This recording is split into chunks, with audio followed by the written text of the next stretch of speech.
Good day mga ka-Aircon Tech, mga ka-technician. So, yung ituturo ko muna sa inyo ngayon kung ano ang kahalagahan ng basic electronics sa mga ganitong problema. Yan. So, mapapansin nyo, tatlo yung board na halos nagkapare-parehas siya ng problema dahil lang sa isang pagkakamali. Yan. So, sa ayaw at sa gusto nyo, kailangan nyong matutunan to. Okay? So, subscribe na lang, JDL Electronic Service Center.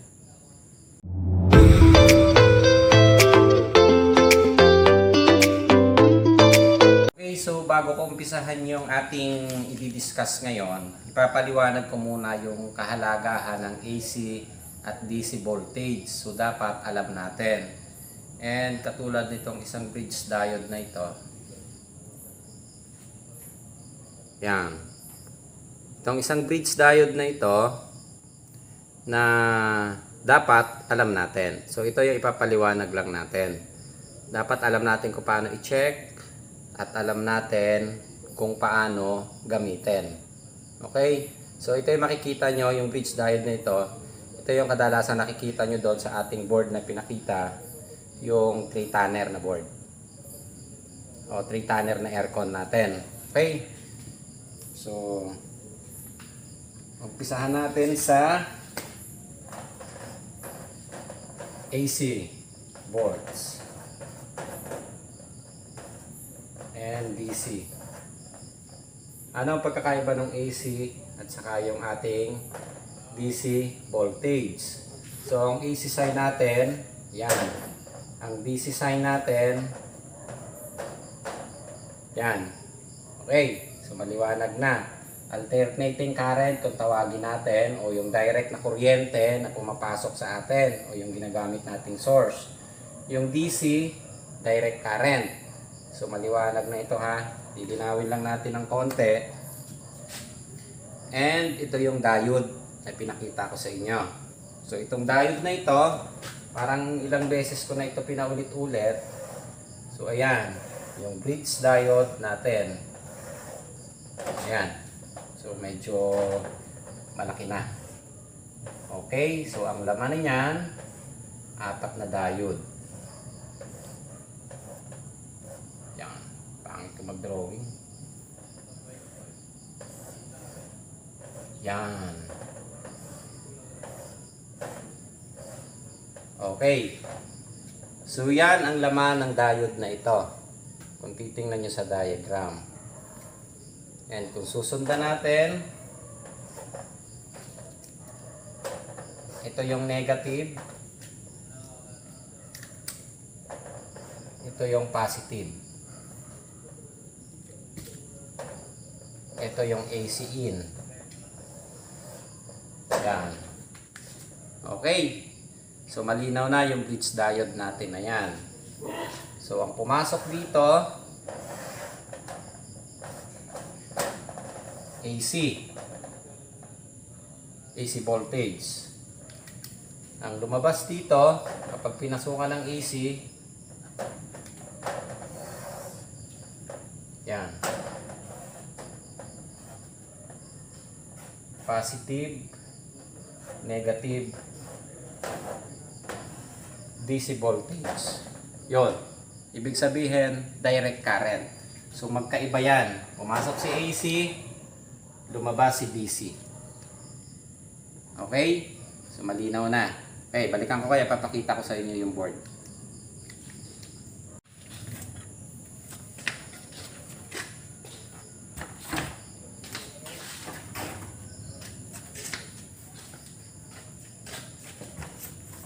So ayan yung tatlong board natin na ipapakita sa inyo.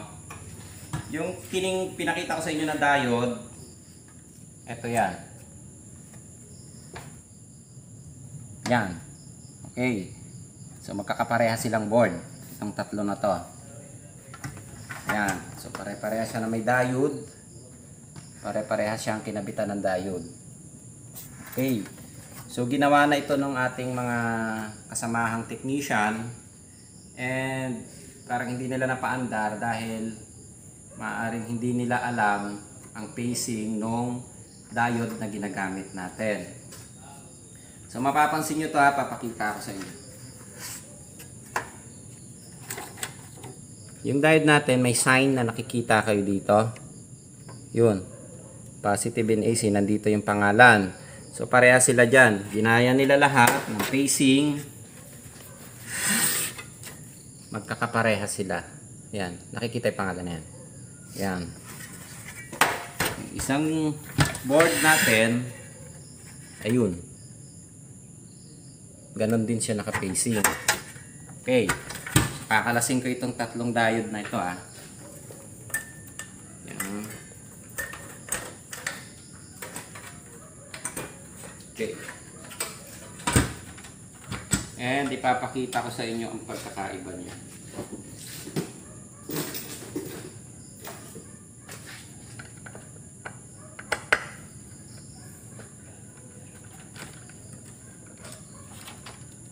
Yan. So, hindi na natin ikakatong video na to. Medyo mahaba ha.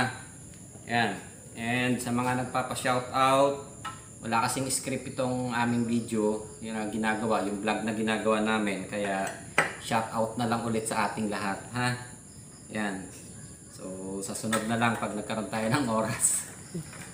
Okay. Ayan. Ito yung diode niya. Ito yung diode ng isa.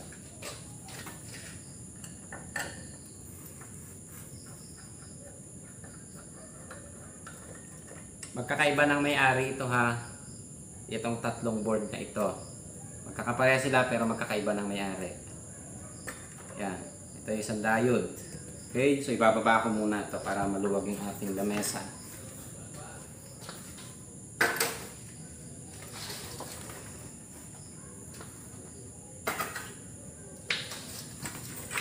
Oh, ang galipan for review. Gagamit tayo ng ayan. Eto. So ipo-focus na lang natin to sa camera. Ito yung ginamit nilang palatandaan, yung pacing ng pangalan. Yan. Kung makikita nyo, may nakasulat naman yan dyan. So gumamit kasi sila ng replacement diode, pero pwede itong gamitin talaga. Bumili sila sa labas. Hindi sila umorder sa mismong service center o yung kaparehas talagang diode. So ito yung alternative o replacement na ginagamit. So actually mas mataas pa siya dahil 50 ampere ito. Ito yung isa. Ayan, parehas din. Ito yung isa. So ayan, pansinin nyo kung ano ang pagkakaiba. Ayan ha. So ito kasi 35 pero dalawang 35 yung isa 50. Ayan ha. So ito dalawang 35 na ginamit nila. AC, ayan ha. Parehas ng number yan ha. 35. 3510. Ayan. Itong isa 50. Pero dito rin nakalagay yung pangalan niya. So ang sinundan ng technician natin yung pacing ng pangalan. So nakaganito lahat sila. Magkakapantay. Yan yung napansin ko. Magkakaparehas sila. Okay? Pagmasdan nyo yung sign ng diode. Parehas sila. Pero ito ang AC. Yan AC na nakasulat. Sa kabilang diode, parehas sila ng number pero yun ang positive. Okay, maliwanag. Ito ang AC. Ito ang AC nasa kanan. Yung kabila, pares ng number yan ha, 3510. Ito 3510 din. AC niya, nasa kanan. Yung isa ang AC, nasa kaliwa. Ang positive, DC, nasa kanan. Ayan. So, magkaiba sila. Ngayon, kung ginaya nila ito, nagbigay sila ng ganitong parts, at hindi natin alam i-check, ito yung ikakabit natin dun sa unit. Ang pacing natin, at hindi natin alam i-check ito, yun ang susundan natin. So, ano magiging problema ngayon? Baliktad. Yung dapat na AC na papasukan natin, DC ang nakabitan natin. So, ngayon, ano ang naging problema? Okay? Yan. So, maliwanag na. Yung isang 5010 ay may kaparehas na yan. Oh. Yung 3510, parehas silang positive dito, AC dito, AC dito. Yung isang 3510, ang positive nasa kanan nilagay. nasa kaliwa ang AC. Yan. So pag kinabit natin, ibig sabihin magkakabaliktad sila. Okay? So maliwanag na. Papakita natin ngayon ang naging aberya. Okay, so kukuha lang muna ako ng isa. Yan.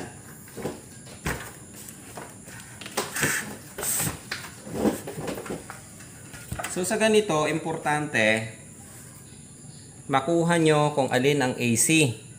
Una, bago nyo ikabit. Dahil wala siyang, hindi nyo makikita dito eh. Kung magbe-base lang kayo dito, dapat alam nyo kung alin yung AC. So doon sa din-drawing natin, ito ang AC. So ibig sabihin AC yung katapat doon sa kabila.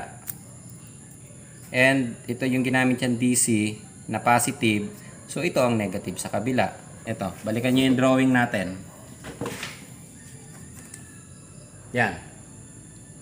Kung ito ang ginamit na positive, tulad nito, sa paa natin, ang katapat niya, yun yung negative. Okay. Kung ang ginamit niya ay AC, ang katapat niya dito, sa kabilang sulok, AC. Okay. So, hindi kayo dapat magkakabaliktad. Pag nagkabaliktad kayo, masisira ang board natin. Kung dito nyo ipinasok ang ating AC, masisira ang diode, maapektuhan ang board natin. Ayan. So, ito ang naging resulta. Papakita ko sa inyo. So, para masundan natin yung AC, kasi malilito kayo sa wire. Kunin nyo na yung N at N galing dito. Ito nakasulat sa likod. Ito. Yung L at N. So, ibig sabihin nun, ito yung AC input natin. Okay. So, yung AC input na yan, ito. AC input. So, dito papasok sa diode natin. So, ito yung diode natin eh. Yan, dito nakakabit. Kukunin nyo yung AC dito, ang tatakbuhan yan, papunta dun sa diode.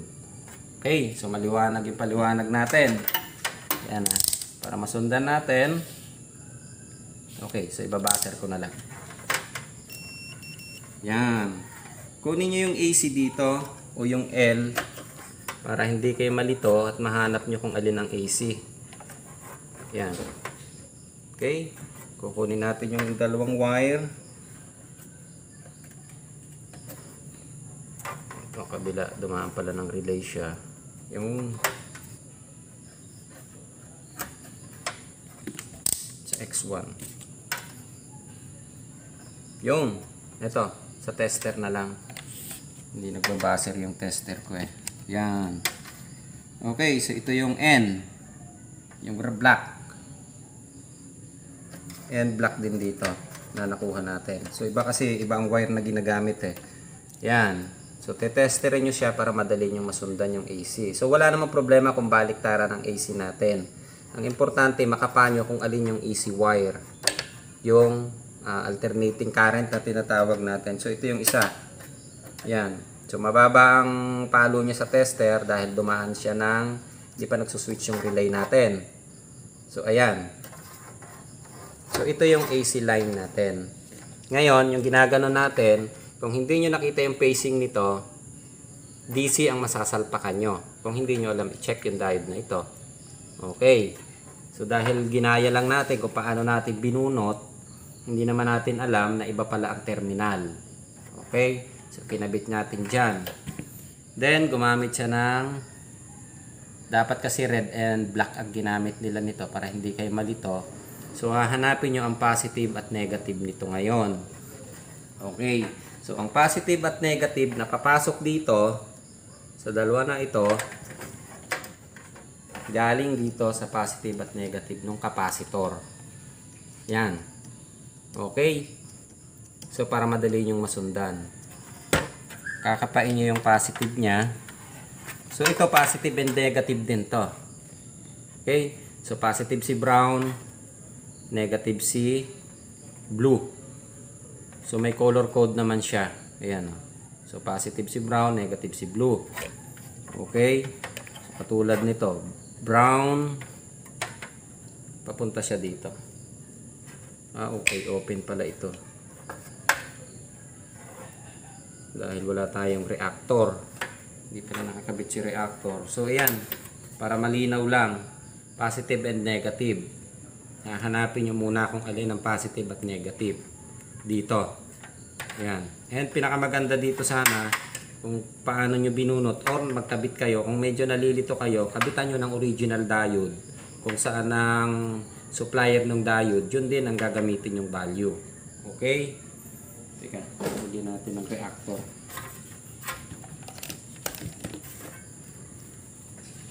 Yan, kapalitan natin.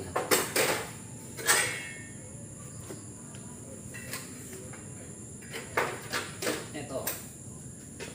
Yung, may reactor to.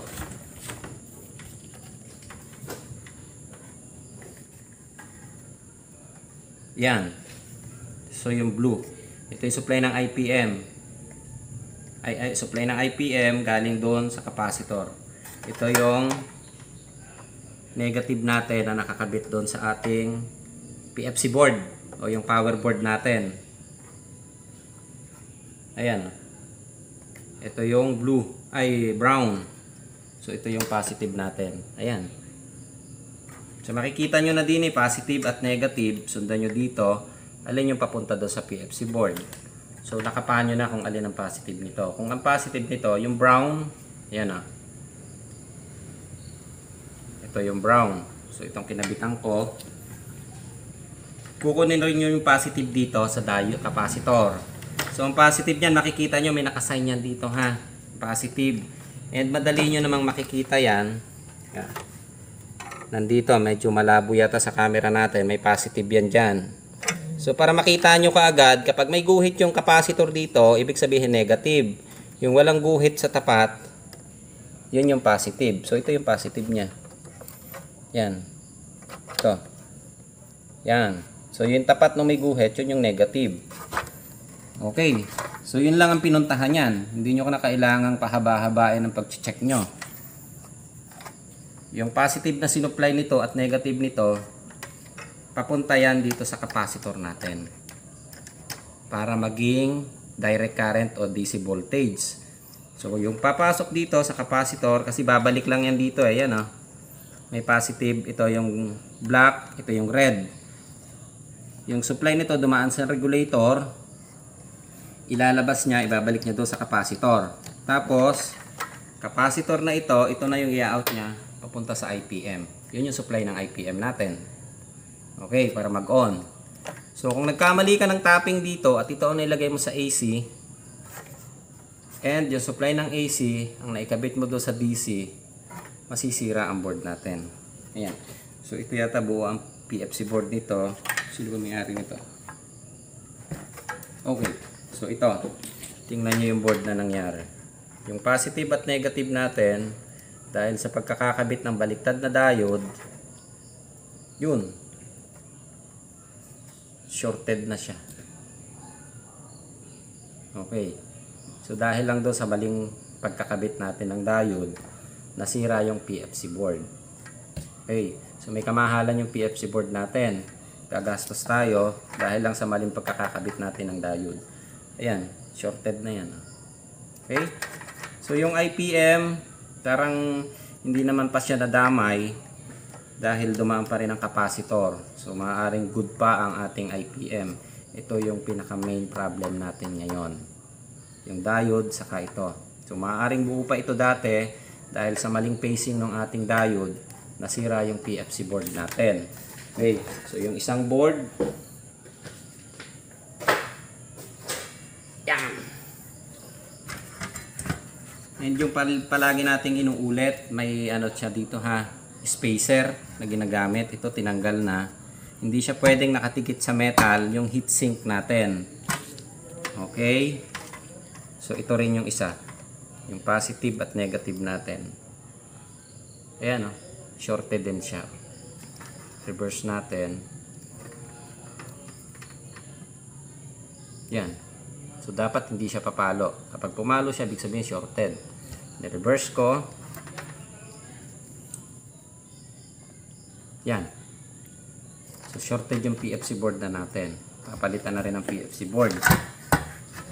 And yung isa ay, teka. Okay. So, yan. Tatlong board yan, pero magkakaiba ang may-ari. Ito, medyo nakasurvive pa yata ito. Pero ang tinamaan sa kanya ay PM board. Dahil ito yata parang tama ang pacing niya.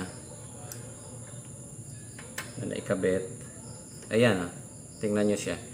Yan, kinabit ko pero hindi siya pumalo. At tika, wala palang reactor. Kabit na natin ang reactor.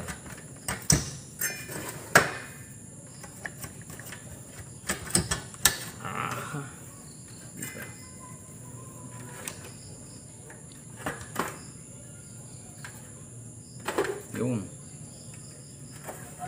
I-reverse natin. So, dapat hindi siya papalo. Pag pumalo ito, shorted din to. Yun. So, kita nyo, hindi siya pumalo. Ayan, kinabit ko.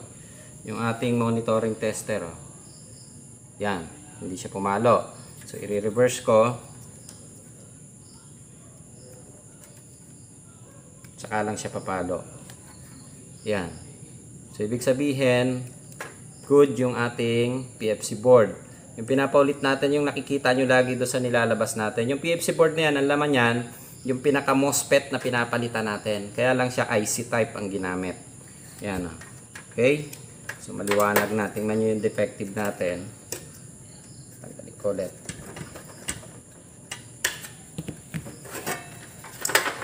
Uy.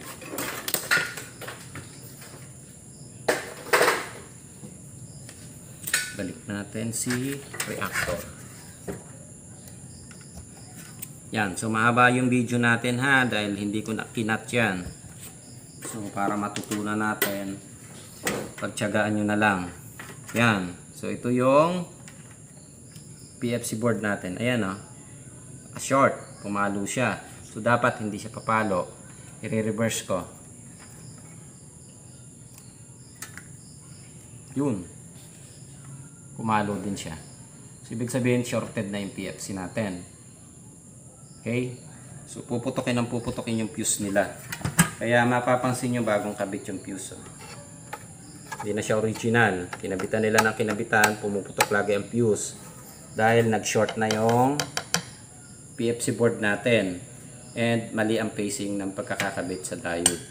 So, yan lang yung kahalagahan niya. Yung importante na alam natin kung alin ang AC, alin ang DC dun sa diode natin. Dahil konting pagkakamali natin, katulad niyan, dahil mali lang ang pacing natin, nasira si PFC board, maaaring nadamay pa si IPM, so medyo malaki and mahal pag binili natin. Yan. So alam niyo naman ang presyo niya kung gaano kamahal.